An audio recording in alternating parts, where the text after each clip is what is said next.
Hello everyone, my name is Kanika. Welcome back to स्पेड्यूकेशन।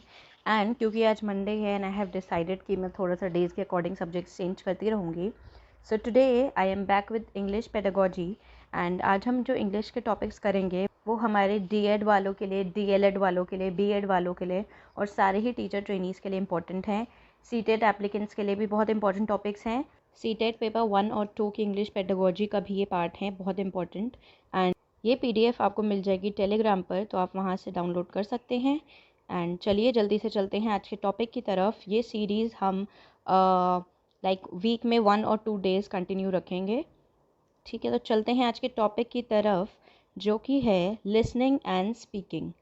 Listening and speaking हमारी तो language की skills हैं, आपको पता ही होगा, LSRW, listening, speaking, reading and writing. तो आज हम लिसनिंग और स्पीकिंग के बारे में पढ़ेंगे, उनके meaning, types, AIIMS, organs of speech के बारे में पढ़ेंगे, वोवल्स और कॉन्सोनेंट्स के बारे में पढ़ेंगे, सिलेबल्स क्या होते हैं और वर्ड स्ट्रेस और सेंटेंस स्ट्रेस क्या होता है इसके बारे में भी पढ़ेंगे। बहुत इजी टॉपिक्स हैं, ऐसे टॉपिक्स हैं जो डे टू डे में हम यूज़ भी करते हैं और हमारे साथ ये चीज़ें होती हैं, बट हमें उनकी करेक्ट टर्म्स नहीं पता होती। तो आज वो सारी टर्म्स आपको पता चल जाएंगी। सो सबसे पहले देखते हैं लिसनिंग क्या होता है। आप सबको पता है लिसनिंग मतलब सुनना, राइट? तो लिसनिंग क्या है? लिसनिंग हमारे लैंग्वेज स्किल का ही एक पार्ट है। जब हम कोई लैंग्वेज सीखते हैं तो लिसनिंग जो है वो सबसे पहले आती है और नेचुरली आती है, राइट? चाहे वो हमारी नेटिव लैंग्वेज हो या कोई नई लैंग्वेज हो।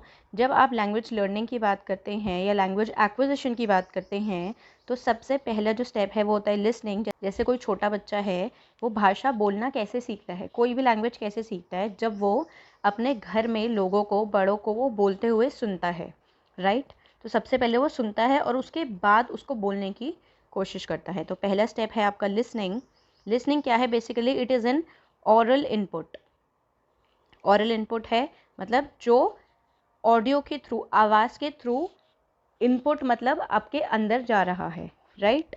इसमें लिसनिंग के प्रोसेस में 3 लोग इन्वॉल्व होते हैं। एक सेंडर मतलब जो बात कह रहा है, एक मैसेज जो बात वो कह रहा है, और एक रिसीवर जो बात सुन रहा है, जो लिसनर है। ओके, स्पीच, रिदम, प्रोनाउंसिएशन, ये सब आप लिसनिंग के थ्रू ही सीखते हैं। लिसनिंग में एक्टिव एंगेजमेंट बहुत ज़रूरी है। लर्नर्स का फोकस, लर्नर्स की अटेंशन बहुत ज़्यादा ज़रूरी है। अगर आप अटेंटिवली कोई चीज़ नहीं सुन रहे तो आप बेसिकली उस चीज़ को समझ नहीं पाएंगे, राइट? आगे हम पढ़ते हैं इसके बारे में भी।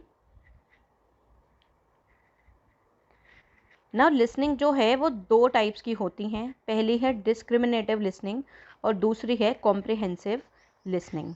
ओके, डिस्क्रिमिनेटिव लिसनिंग होती है आपकी वो लिसनिंग जिसमें आप सिर्फ सुन रहे हो। सिर्फ सुन रहे हो का मतलब आप जो वर्ड्स आपके कानों तक पहुंच रहे हैं, आप उनकी जो बेसिक मीनिंग है वो नहीं समझ रहे। आप सिर्फ साउंड्स को, आवाज़ों को सुन रहे हो। ठीक है, आपके सामने जो अलग अलग साउंड्स हैं आप सिर्फ उनको सुन रहे हो, मे बी सीखने के लिए या कॉपी करने के लिए, बोलने के लिए। पर डिस्क्रिमिनेटिव लिसनिंग में हम बात के मतलब को नहीं समझते। ठीक है, ये होती है हमारी डिस्क्रिमिनेटिव लिसनिंग। फिर अगर हम बात करें दूसरे टाइप की लिसनिंग की, तो वो है आपकी कॉम्प्रिहेंसिव लिसनिंग। ठीक है, तो जैसे डिस्क्रिमिनेटिव है, ये उसका कंप्लीट ऑपोजिट है। उसमें हम मीनिंग को नहीं समझते। यहाँ पे हम सुनते ही इस पर्पज़ से हैं कि जो बात हमें सुनाई जा रही है, हमसे बोली जा रही है, हम उसका मतलब समझ सकें। उस बात के थ्रू हमसे क्या कहने की कोशिश हो रही है, उस बात में क्या हिडन मैसेज है, वो हम पता लगा सकें। So basically it involves understanding the messages that are being communicated and it is fundamental to all listening सब टाइप्स। ठीक है, यहाँ पे हम बात का मतलब पता करते हैं। और ये जो आपकी लिसनिंग कॉम्प्रिहेंशन है, लिसनिंग विद कॉम्प्रिहेंशन या कॉम्प्रिहेंसिव लिसनिंग जो है आपकी, ये आपको अलाउ करती है इन सारी फील्ड्स में। जैसे कि आपको किसी ने कोई सिंपल इंस्ट्रक्शंस दिए हैं, वो इंस्ट्रक्शंस आपको सिर्फ सुनने नहीं हैं, आपको उनका मतलब पता होना चाहिए, उनकी समझ होनी चाहिए, तभी आप उन इंस्ट्रक्शंस को फॉलो कर पाएंगे। ऐसे ही पब्लिक अनाउंसमेंट्स क्यों की जाती हैं? सिर्फ शोर मचाने के लिए नहीं, ताकि आप समझें कि वो अनाउंसमेंट है वो क्यों हो रही है। जैसे रेलवे प्लेटफॉर्म्स पे अनाउंसमेंट होती है, आपके मेट्रो स्टेशन हो गए, एयरपोर्ट्स हो गए। ठीक है। या अगर पब्लिकली रोड पे भी लाउड स्पीकर्स लेके अनाउंसमेंट्स होती हैं तो वो सारी अनाउंसमेंट का एक मीनिंग है, ठीक है। देन टेलीफोनिक कन्वर्सेशंस, ये भी मीनिंगफुल ही होती हैं। आप बिना मतलब के किसी से सिर्फ उसकी बात सुनने के लिए और कहने के लिए नहीं करते, आप एक दूसरे की बात समझते हैं कि सामने वाला मुझसे क्या कह रहा है, क्यों कह रहा है, फिर आप उसका रिस्पॉन्ड करते हैं। सो ये टू वे कम्युनिकेशन ऐसे चलती रहती है। सेम आपका टेलीविज़न न्यूज़ है जो आप समझते हैं, फिर आपका रेडियो, स्पोर्ट्स कमेंट्री, जिससे आप समझ पाते हैं कि जो फील्ड पे हो रहा है वो क्या हो रहा है, ठीक है, कमेंट्री के थ्रू। क्लासरूम डिस्कशंस, ये सब जो हैं वो आपकी कॉम्प्रिहेंसिव लर्निंग के पार्ट हैं, जहाँ पे कोई ना कोई मीनिंग है, ये मीनिंगलेस नहीं है, ठीक है।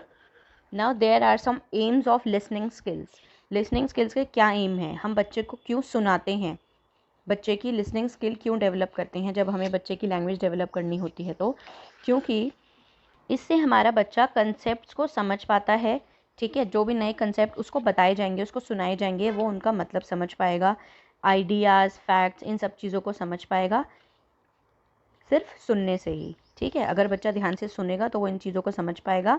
और आइडेंटिफाई, बच्चे को ये सिखाने के लिए कि जो स्पीकर है, जो बात बोल रहा है, उसका पर्पस क्या है, उसकी टोन क्या है, ये आपको कैसे पता करनी है। जब आपकी लिसनिंग स्किल्स डेवलप होंगी तब आप किसी इंसान की बात का मतलब समझ पाएंगे, असल मतलब क्या है, ठीक है। किस पर्पस से कोई पर्सन जो है वो ये बात बोल रहा है, किस टोन में बोल रहा है, किस पिच पे बोल रहा है, ये सारी चीज़ें आप समझ पाएंगे अगर आपकी लिसनिंग स्किल्स अच्छी होंगी। तो लिसनिंग स्किल्स सिखाने के यही ऑब्जेक्टिव्स हैं। दूसरा जो एम है वो ये है कि लोगों के बीच में वर्बल इंटरेक्शन बढ़े, ठीक है। लोग जैसे वर्बली बोल के बात करते हैं वो चीज़ इम्प्रूव हो। अगर आपकी लिसनिंग स्किल्स नहीं होंगी तो आप दूसरे की बात सुन नहीं पाओगे, फिर आप उसके जवाब भी नहीं दे पाओगे, स्पीकिंग भी नहीं आपकी बेटर होगी, राइट। तो वर्बल इंटरेक्शन को बढ़ाना भी एक एम है यहाँ पे। और बेसिकली जो हमें पता ही है, ये लैंग्वेज लर्निंग में एक फाउंडेशन ले करता है। जब आप लैंग्वेज लर्निंग करते हो, कोई नई लैंग्वेज सीखते हो, तो लिसनिंग जो है उसकी फाउंडेशन है, उसका बेसिस है। जो पहला स्टेप है, पहले आप लिसनिंग करोगे, उसके बाद आप स्पीकिंग करोगे, राइट। तो ये हमारी लैंग्वेज लर्निंग का फाउंडेशन है। Now next is speaking. अब आपने सुन तो लिया, अब आप बोलना शुरू करोगे। तो लिसनिंग के बाद आता है हमारा speaking. Speaking is a productive और expressive skill in oral mode, ठीक है। ओरल मतलब बोल के, प्रोडक्टिव और एक्सप्रेसिव स्किल मतलब ये एक ऐसी स्किल है, एक ऐसी कला है जिसमें आप अपने आप को एक्सप्रेस करते हो या आप कुछ प्रोड्यूस करते हो। जब हम बोलते हैं तो हम साउंड प्रोड्यूस करते हैं, राइट। और हम अपनी बात को एक्सप्रेस करते हैं इन ओरल मोड, मतलब बोलकर। Speaking is an art of conversing और expressing one's thoughts and feelings in spoken language, ठीक है। आप अपने थॉट्स को, अपनी फीलिंग्स को कैसे लैंग्वेज का रूप देते हो, वो है स्पीकिंग। और ये इनफॉर्मल और फॉर्मल दोनों तरह की होती है, डिपेंडिंग ऑन द पर्सन जिससे आप बात कर रहे हो, right. Now there are some types of speaking situations, ठीक है। कुछ अलग अलग 3 तरह की स्पीकिंग सिचुएशंस हैं हमारे पास। पहली है इंटरैक्टिव, दूसरी है पार्शियली इंटरैक्टिव और थर्ड है नॉन इंटरैक्टिव, ठीक है। तो थोड़ा सा तो आइडिया आपको इनके वर्ड सही लग गया होगा। आगे देख लेते हैं इनको भी एक बार डीप में। इंटरैक्टिव, जैसा कि आपने समझा बिल्कुल सही, इट इंक्लूड्स इंटरैक्शन। यहाँ पे दोनों लोगों का इंटरैक्शन हो रहा है, ये वन वे नहीं है, टू वे है। जैसे कि फेस टू फेस कन्वर्जेशंस या फिर टेलीफोनिक कन्वर्जेशंस। ये टेलीफोनिक है, ठीक है। तो या तो फेस टू फेस कन्वर्जेशंस या टेलीफोनिक कन्वर्जेशंस, जिसमें एक बार आप बोल रहे हो और एक बार आप सुन रहे हो, सामने वाला एक बार बोल रहा है और सामने वाला एक बार फिर सुन रहा है, राइट। तो यहाँ पे दोनों लोग दोनों काम कर रहे हैं। ये हो गई आपकी इंटरैक्टिव। सेकंड है पार्शियली इंटरैक्टिव। ये सिचुएशंस पब्लिक स्पीच पे, पब्लिक प्लेटफॉर्म पे काम आती हैं। जब आप पब्लिकली अपना कोई मैसेज कन्वे कर रहे हैं और कुछ बोल रहे हैं जिसमें आप ऑडियंस का इंटरफेरेंस नहीं चाहते, ठीक है। आप नहीं चाहते ऑडियंस इंटरप्ट करे बीच में। सो ये होता है पार्शियली इंटरैक्टिव, जिसमें जो स्पीकर है, एक बंदा है, वो ज़्यादा बोलता है और जो सेकंड पार्टी है जो सुन रही है का ज़्यादा बोलने का मौका नहीं दिया जाता, ठीक है। तो ये हो गया पार्शियली। और थर्ड हो गया आपका नॉन इंटरैक्टिव, मतलब यहाँ पर तो बिल्कुल इंटरैक्शन नहीं होता, वन वे ही चलता है सिर्फ, ठीक है। जैसे कि recording a speech for a radio broadcast, ठीक है। आपको रेडियो पे ब्रॉडकास्ट करनी है तो आप उसके लिए अपनी स्पीच रिकॉर्ड कर रहे हैं, तो वहाँ पे कोई लिसनर नहीं है, ठीक है, सामने से कोई आपको रिस्पॉन्स नहीं देगा, सिर्फ आप ही हैं अपनी बात रिकॉर्ड कर रहे हैं। तो ये हो गया नॉन इंटरैक्टिव। नेक्स्ट अगर हम देखें AIIMS of speaking skills, speaking skills क्यों डेवलप करनी है, ताकि उनकी habit of speaking sentences clearly and comprehensively develop हो पाए, मतलब उनकी हैबिट डेवलप हो पाए कि वो सेंटेंस को सही तरीके से क्लियरली बोले, मतलब एक तो साफ सेंटेंस बोले, ठीक है, कि सामने वाले को समझ आए, और कॉम्प्रिहेंसिवली मतलब मीनिंगफुल बोले। जैसे हमने पीछे पढ़ा था अभी कॉम्प्रिहेंसिव लिसनिंग, मतलब जिसमें हम बात का मीनिंग निकाल पा रहे हैं, वैसे यहाँ पे कॉम्प्रिहेंसिव स्पीकिंग है जिसमें आप ऐसी बात बोल रहे हो जिसका कुछ मीनिंग है। ठीक है, फ्रीली अपने फीलिंग्स और इमोशंस एक्सप्रेस करना सिखाना चाहते हैं by the medium of speech और स्टेटमेंट, मतलब बच्चा अपनी बात बोल के, जो आपका लर्नर है वो अपनी बात बोल के अपनी फीलिंग्स और इमोशंस या जो भी थॉट्स हैं उसके दिमाग में वो एक्सप्रेस कर पाए आपके सामने। फिर है to be able to critically evaluate ideas and beliefs of others and to draw logical conclusion. Speaking is also important ताकि हम आइडियाज़ और बिलीव्स को इवेल्युएट कर पाएँ, देख पाएँ। ठीक है, किसी का कोई आइडिया है, बिलीफ है, उसका क्या मतलब है, सही है नहीं है, अपनी बात भी दूसरों की बात भी, और लॉजिकल कंक्लूजन्स, कंक्लूजन होते हैं आपके रिजल्ट्स, सही रिजल्ट्स निकाल पाएँ, logical. Enable the correct use of words, बच्चों को सही इस्तेमाल सिखाना वर्ड्स का, स्पेलिंग्स का, स्ट्रेस का, कहाँ कितना स्ट्रेस देना है, rhyme, fluency, pause and appropriate phonetic transcription. ये सारी चीज़ें हम आगे पढ़ेंगे, तो डोंट वरी। इन सारी चीज़ों का सही इस्तेमाल सिखाना है अपने बच्चे को, और अपने लर्नर को एक अच्छा और कॉन्फिडेंट स्पीकर बनाना है कि वो कॉन्फिडेंटली सही तरीके से अपनी बात रख पाए दूसरों के सामने। फिर अगर हम देखें, ये हैं कुछ ऑर्गन्स ऑफ स्पीच, मतलब जो हम बोलते हैं वो हम बहुत सारे अलग अलग जगह से बोलते हैं। हमारी जो अलग अलग लेटर्स, अलग अलग साउंड्स निकलते हैं, कुछ हमारे लिप्स के थ्रू निकलते हैं, कुछ हमारे टीथ के थ्रू निकलते हैं, कुछ हमारी टंग के थ्रू निकलते हैं, कुछ हमारे गले से निकलते हैं, कुछ साउंड्स हमारी नाक से निकलती है, राइट। तो ये हैं आपके ऑर्गन्स ऑफ स्पीच, कौन कौन से ऑर्गन्स बोलने के टाइम यूज़ होते हैं। फिर हम देखते हैं स्पीच साउंड्स, बहुत एक इम्पॉर्टेंट टॉपिक है आपके सीटेट के लिए भी, और डिप्लोमा इन स्पेशल एजुकेशन वालों के सिलेबस में भी है ये टॉपिक। बहुत इजी टॉपिक है, बस ध्यान से समझना है थोड़े से। बस हम जो टर्म्स यूज़ करते हैं ना, वो कभी कभी देख के ऐसा लगता है कि यार पता नहीं क्या है, पर बहुत ईजी है। ठीक है, नाउ हम स्पीच साउंड्स को कैसे क्लासीफाई करते हैं और डिस्क्राइब करते हैं आगे पढ़ लेते हैं। स्पीच साउंड्स जो हैं वो ब्रॉडली 2 कैटेगरीज में क्लासीफाई होती हैं, जो कि हैं आपके वॉवल्स और कॉन्सोनेंट्स। वॉवल्स आपको पता है A, E, I, O, U, right. Vowels क्या है, यहाँ पे हम थोड़ा सा पढ़ लेते हैं। यहाँ पे स्पीच के बारे में क्योंकि बात हो रही है, तो जब हम वॉवल बोलते हैं तो वो हमारे माउथ से फ्रीली निकलते हैं। ठीक है, जैसे आप बोलोगे अ, तो आपका जो मुंह है वो प्रॉपर खुला हुआ है, आपकी टंग, आपके टीथ, आपके लिप्स आपस में अटैच नहीं है, जुड़े हुए नहीं हैं, एकदम फ्री हैं। सो जो आपकी वॉवल की साउंड निकलती है वो एकदम फ्रीली निकलती है। ठीक है, अ, ई, ओ, ऊ, ठीक है, ये सारी साउंड्स आपकी फ्रीली निकल रही हैं, तो वो होते हैं आपके वॉवल्स।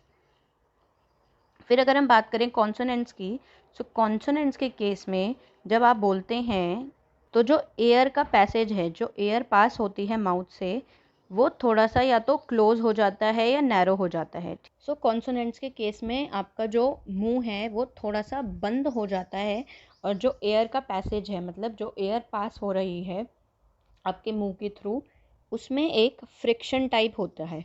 आपको पता चलेगा कि हाँ, आपके टंग या आपका टीथ या आपके लिप्स जो हैं वो आपस में टच हो रहे हैं और फ्रिक्शन क्रिएट कर रहे हैं, उसकी साउंड आपको अलग सुनाई देगी। बट सारे कॉन्सोनेंट्स के साथ ऐसा नहीं होता। अगर आप बोल के देखेंगे सी, तो जब हमने सी बोला तो जो स की साउंड है स, तो इसमें आपकी जो टंग है ये फ्रिक्शन क्रिएट कर रही है। और जब हमने बोला ई, तो आपका माउथ जो है वो कंपैरेटिवली ज़्यादा खुला है और ई फ्रीली निकल रहा है, और जो स है वो थोड़ा सा फ्रिक्शन क्रिएट कर रहा है और फ्रीली नहीं निकल रहा हमारे मुंह से। ठीक है, स जो हम बोलते हैं स या ब, और कोई भी कॉन्सोनेंट है, कॉन्सोनेंट्स क्या होते हैं, जो वॉवल्स नहीं होते वो कॉन्सोनेंट्स होते हैं।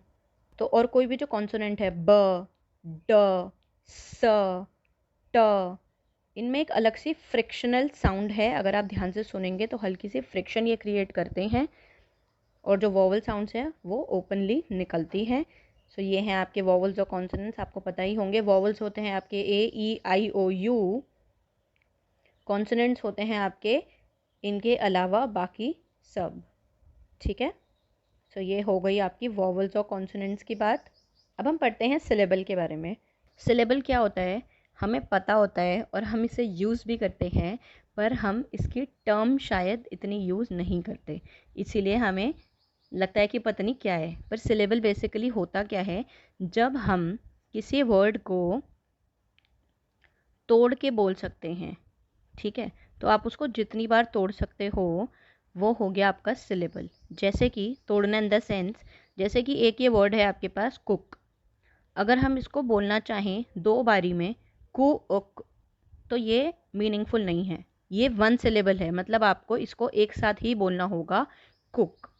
लेकिन अगर हम बात करें ऑल्टरनेटिव, तो ये 4 सिलेबल्स हैं इसमें, क्योंकि हम ऑल्टरनेटिव को अगर हम तोड़ के भी बोलना चाहें किसी को समझाने के लिए, तो हम बोल सकते हैं ऑल्टरनेटिव, राइट। तो बेसिकली इस वर्ड को हम 4 सिलेबल्स में ब्रेक डाउन कर सकते हैं, पर कुक को अगर आप बोलेंगे तो वो आपको एक साथ ही बोलना होगा, तो ये हो गया 1 सिलेबल कुक। ठीक है, तो बेसिकली सिलेबल क्या है, या तो एक वर्ड जैसे कि ये हो गया, या फिर अ पार्ट ऑफ वर्ड जिसमें कोई ना कोई वॉवल साउंड आएगी और उसे एक ही यूनिट की तरह प्रोनाउंस किया जाएगा, जैसे ऑल्टरनेटिव। ये 4 सिलेबल है और इन चारों में एक एक वॉवल है। ठीक है, तो इसमें एक ये खासियत होती है कि सिलेबल में हमेशा वॉवल आपका होता ही है। ठीक है, ऐसे हम कुछ और भी एग्जाम्पल्स देख लेते हैं। ये 4 सिलेबल वर्ड्स हैं सारे आपके, ए, बी, ले, टी। ठीक है, अगर मेरे को किसी बच्चे को प्रोनाउंस करना है, ऑल्टरनेटिव, अमेरिकन, एनालिसिस, एप्लीकेशन। ठीक है, तो आप समझ रहे हो कि कैसे ये ब्रेक हो रहे हैं। आप इनको ना बोल के देखो, कोई भी वर्ड है सब या तो 1 सिलेबल होंगे, या 2 सिलेबल होंगे, 3 सिलेबल होंगे, 4 सिलेबल होंगे, 5 सिलेबल होंगे। जैसे ऑल्टरनेटिव है, अगर मैंने इसको कर दिया ऑल्टरनेटिवली, तो ऑल्टरनेटिवली, तो ये हो गया 5 सिलेबल वर्ड। सो ये होते हैं सिलेबल्स, जैसे आप अपने वर्ड को ब्रेक डाउन कर सकते हो। नाउ और नेक्स्ट इंपॉर्टेंट टॉपिक है word stress and sentence stress. जगे हुए हो ना सब सोना मत, बस लास्ट टॉपिक है इस वीडियो का, फिर इस वीडियो को यहीं पे एंड करते हैं। ठीक है, ये भी बहुत सिंपल टॉपिक है। वर्ड स्ट्रेस, जैसे कि आपको पता है जब हम किसी वर्ड पे स्ट्रेस देते हैं, स्ट्रेस है यहाँ पे जोर देना। ठीक है, और सेंटेंस स्ट्रेस होता है जब हम एक सेंटेंस में कुछ वर्ड्स पर स्ट्रेस देते हैं। ठीक है, अब एक एक करके इन्हें देख लेते हैं। वर्ड स्ट्रेस क्या है? वर्ड स्ट्रेस है जब हमने किसी एक सिलेबल पे या एक से ज़्यादा सिलेबल पे जोर दिया एक ही वर्ड में। ठीक है, तो वो हो गया आपका वर्ड स्ट्रेस। और जो वर्ड स्ट्रेस है वो मोस्टली आपका किसी वर्ड के वॉवल पे लगता है। जो वॉवल है, जिस वर्ड में किसी वर्ड में वॉवल है तो उसकी जो साउंड है वहाँ पे आपका स्ट्रेस लगता है मोस्टली। और एक वर्ड में एक ही स्ट्रेस लगता है, ये नेचुरली निकलता है। ठीक है, और ये आप कब नोटिस करोगे, जैसे आज आपने कंसेप्ट अपने दिमाग में रखा और फिर जब आप किसी को कोई बात बोलते हुए सुनोगे तब आप ध्यान दोगे हम अलग अलग पॉइंट पे स्ट्रेस देते हैं डिपेंडिंग ऑन कि हम सामने वाले को क्या चाहते हैं, क्या मैसेज देना चाहते हैं, किस पॉइंट पे उसकी अटेंशन ग्रैस्प करना चाहते हैं, राइट। तो उस हिसाब से हम स्ट्रेस देते हैं अपने वर्ड्स पे। सेंटेंस स्ट्रेस, इस केस में हम कुछ वर्ड्स पे ज़्यादा स्ट्रेस देते हैं और कुछ वर्ड्स हमारे वीक रहते हैं, मतलब क्वाइट रहते हैं। ठीक है, हम सारे वर्ड्स को इक्वल स्ट्रेस के साथ नहीं बोलते, जैसा कि और किसी लैंग्वेजेस में बोला जाता है। फॉर एग्जांपल जापानीज़ लैंग्वेज में ऐसे ही बोला जाता है सेम, उसमें सेंटेंस स्ट्रेस नहीं होता। ठीक है, पर जैसे अगर मेरे को बोलना है आई वॉन्ट टू गो, मुझे जाना है, मैं उस वर्ड पे स्ट्रेस दूंगी जो मैं आपको, जहाँ मैं आपकी अटेंशन चाहती हूँ। आई वॉन्ट टू गो, मेरे को जाना है, मैं यहाँ से जाना चाहती हूँ। चाहे मैं ये चीज़ इंग्लिश में बोलूँ या मैं हिंदी में बोलूँ, मैं स्ट्रेस दूंगी उस वर्ड पे कि मैं यहाँ से जाना। गो, चाहती हूँ, ठीक है। तो मेरा फोकस जाएगा, मेरा स्ट्रेस जाएगा उन वर्ड्स पे जिसपे मैं आपकी अटेंशन चाहती हूँ या अपने लिसनर्स की अटेंशन चाहती हूँ। तो ये होता है सेंटेंस स्ट्रेस, जिसमें हम कुछ वर्ड्स पे स्ट्रेस देते हैं और वर्ड स्ट्रेस में हम कुछ सिलेबल पे स्ट्रेस देते हैं, ठीक है। जैसे पूरा एक वर्ड हो गया कैट, तो कैट जब हमने बोला तो हमारा जो ज़्यादा फोकस होगा वो ए पे होगा, कैट, ठीक है। क छोटा, क की साउंड छोटी आई और ट की साउंड छोटी आई। सबसे लंबा क्या खींचा आपका स्ट्रेस, कहाँ पे हुआ, a pay, cat, right. So I hope आपको समझ आ गया होगा वर्ड स्ट्रेस और सेंटेंस स्ट्रेस। ये हमारे डिप्लोमा इन स्पेशल एजुकेशन का भी पार्ट है, सीटेट के भी पार्ट हैं ये टॉपिक्स, लिसनिंग एंड स्पीकिंग और बाकी भी जो लैंग्वेज स्किल्स हैं। तो हम ये चीज़ें कवर करते चलेंगे जो आपको कोर्स में भी हेल्प करेगा और अभी जो कमिंग सीटेट एग्ज़ाम है उसमें भी आपको हेल्प करेगा। सो यहाँ होता है हमारा आज का सेशन ओवर। होपफुली आपको पसंद आया होगा एंड समझ भी आया होगा आपको, आपके काम की चीज़ें हैं ये, ठीक है। टॉपिक्स कवर करके फिर इनके क्वेश्चन आंसर्स भी शुरू करेंगे हम, प्रीवियस या इंपॉर्टेंट क्वेश्चन आंसर्स। एंड या I will meet you in the next session. Bye.